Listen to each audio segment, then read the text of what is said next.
because it's better. It's better resolution. And then when we post it online later, then all of the creases under my eyes are more discernible for the viewers. So I look my age, and it makes this hosting gig seem more reasonable and appropriate. So we have some cheesecake, and we're going to sing "Be Arthur Happy Birthday" because she's dead, right? Woo! Yeah. Woo! Right? Go down! Yeah. Okay, go for it. Happy birthday to you. Happy birthday to you. Happy birthday, dear Arthur. Whatever. Happy birthday to you. Oh, we don't get any?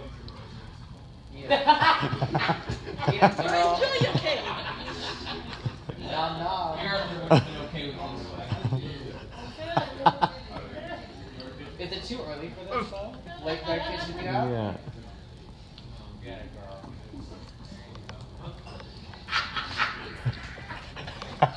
Oh, is it frozen still? It's still frozen. I'm seeing Jesus and all the other babies. Buy your cake now.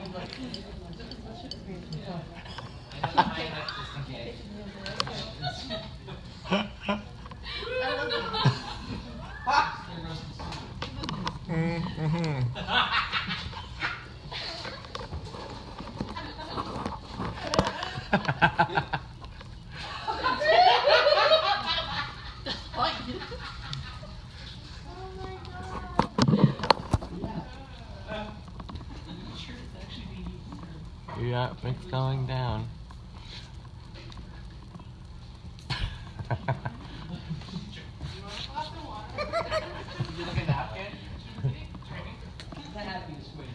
She did it to herself.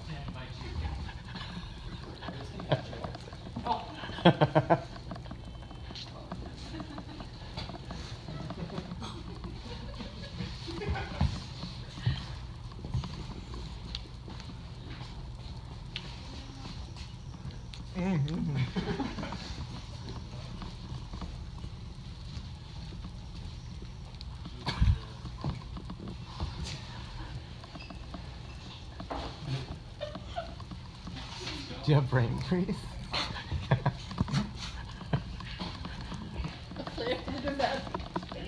Psychotic.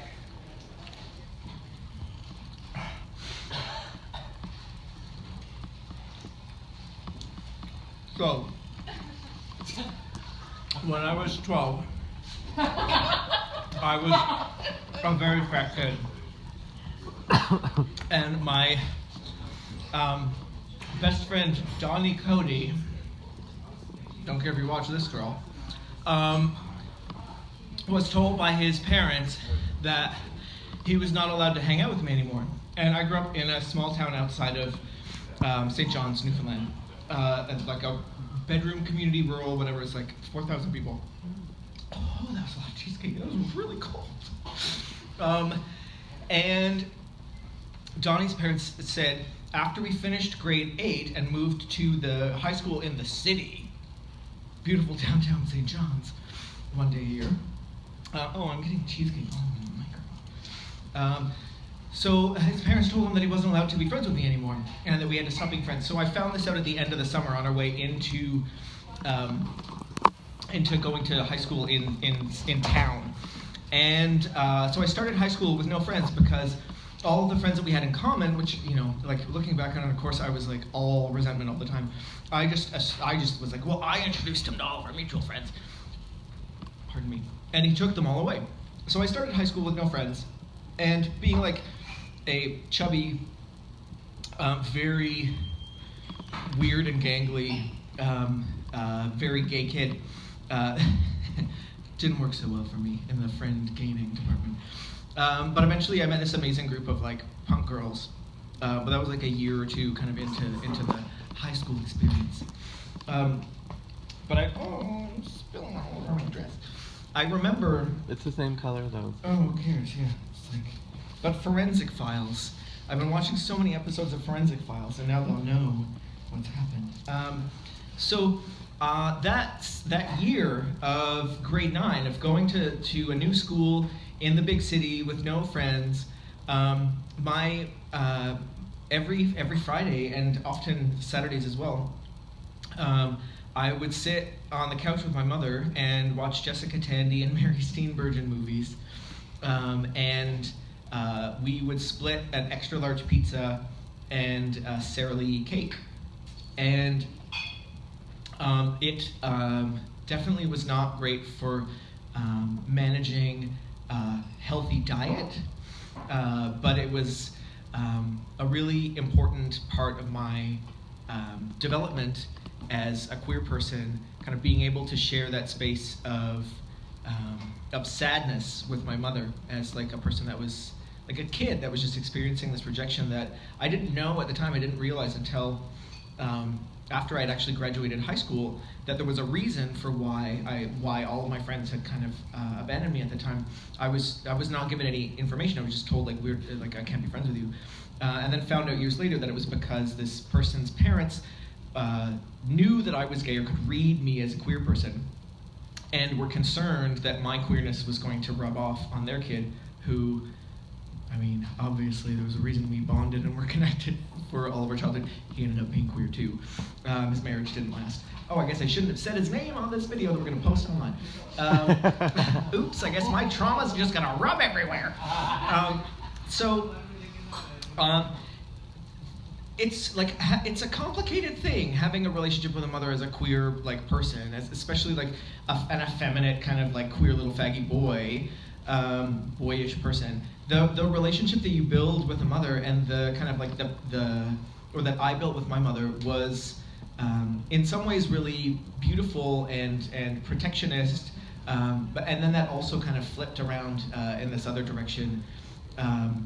Because my parents split up when I was like quite young, and my mother had a host of mental health issues, it meant that she was also just often not available emotionally and physically, psychologically to kind of like do things like make sure that the house was like sanitary and livable, or like parent, make food. So things like that became also these were like that became a repetition of her childhood, because I remember her telling all these stories of her childhood where she was the eldest of 7 kids, and she always had to like make the food and pick kids up from school and do all the laundry and whatever. So it seemed like a normal, I mean, in a lot of ways it is actually just like a normal childhood of doing a lot of chores.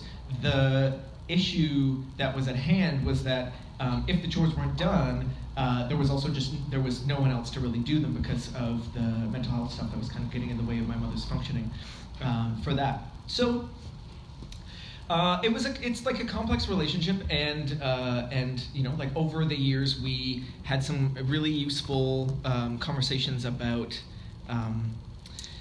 like how her relationship with my brother went and her relationship with my sister, and I feel like I took on the role of mediator and of like facilitator, because that's a place that I feel safe and I feel like functional and validated, being the one that's like, I will help steer the conversation, I will help make everyone feel better, because that's the thing that I was trained to do since I was very young. And it was only in my late 20s that my mother had a bunch of other shitty things happen to her and decided to go into therapy as a result, because we couldn't avoid it at that point. And through her therapy work, she was able to kind of recognize through like a bunch of diagnoses that she didn't parent the way that she wanted to.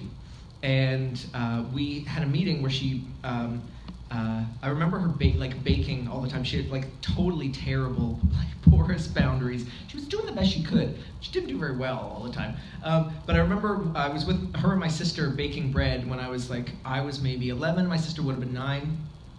And we had our hands like up to our elbows in this big bowl of bread dough. And I remember my mother always used to wear a kerchief when she would do that. So my mother's in her kerchief and we're like kneading the bread dough together. And my mother decides that this is the opportunity that she's gonna just casually talk about her like first experience of being raped. And I was like, I'm 11, my sister's 9. We're like not really understanding like what the context of this is. So there's just like a little bit of background. And then, you want a little bit of background, honey? You came for the cheesecake? Oh, honey. Yeah, oh, honey. So my mother sat me down in this kind of, and it's like we're baking together. So, or she's been baking, so I know that like shit's gonna get real. So I show up at our Aunt Pat's house, and Aunt Pat had this, just a little aside, my Aunt Pat, my mother's aunt, had this beautiful little chihuahua that had emphysema because she was a chain smoker. It's a terrible thing to laugh about. But the dog had this incredible laugh where it would go,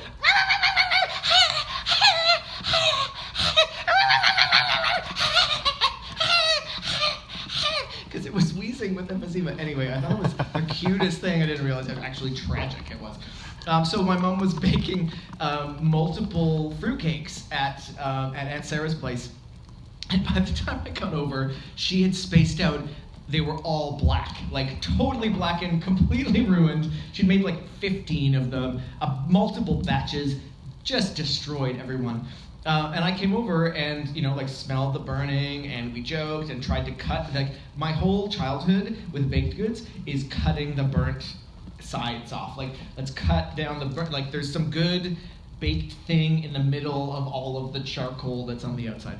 So we spent some time I really love my mother's fruitcake, so we carved all of the charcoal off and ate some, and she said, I don't remember a lot of your childhood, but and I think that that's a problem. And the parts that I do remember, I realized that I wasn't necessarily there in the ways that I wanted to be, and I wanted to say I'm sorry. And there's also likely a lot of abuse that you experienced by my hands that I don't remember. And if you want to ever talk about that, I am sorry for it, and I am open to hearing about it. And I had no idea that this was coming. I had always, and I don't know if this is just me being like a total like egotistical princess. Probably. Maybe. But I always just kind of like played down my mother's intellect, and always saw her as a bit simple and not very sophisticated and not very like aware, self-reflective. So to be able to have this kind of conversation actually was really important for putting me in my place. And as much as I held a lot of resentment for the ways that I wish my childhood was, I wish that it looked like so-and-so's, I wish that it was, like was whatever, blah, blah, blah. Until I was in my late 20s, I used to talk about my childhood as being really idyllic. Like, I grew up on a dairy farm, I like lived next to the ocean, I obviously like have repressed all of the trauma, so what's the problem there? But being able to have this conversation with my mother really like opened it unlocked the capacity or potential for compassion within me, to be able to see that even though there were a lot of failings and there were a lot of things that didn't go the way that either of us would have liked, that she was also doing the best she can with the tools that she had. A way that I've kind of framed or talked about my relationship with my mother, or my mother, her kind of personage through my childhood, is that she lacked access to support and resources that she needed.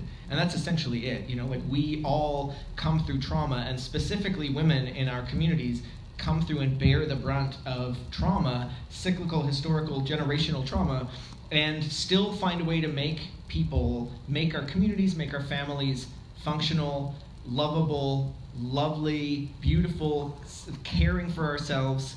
And I just wanted to say thank you, Mom, I'm gonna cry. I just wanted to say thank you to my mom for all of the work that she did. And I also know that I took up a lot of space talking about my mom, and some of us have like really fucked up, complicated relationships with my mom. I guess I do too, actually, but no, really. But I know that this is a really complicated day for a lot of us, and I just wanted to say thanks for being here, and that this is one of the things that I love about queerness, is that so much space for talking about our fucked up relationships with our parents. That's one of the things that I think queer people do the best, is make space for talking about how our parents screwed us up, even though they weren't trying, or sometimes when they were trying to screw us up. And sharing space and holding that, because our relationships with our families as queers is inherently complex, and often quite emotional. So I wanted to say thank you to my mother, but I also want to say thank you to all of you for your beautiful queerness and for like showing up for each other. So thanks. Happy Mother's Day.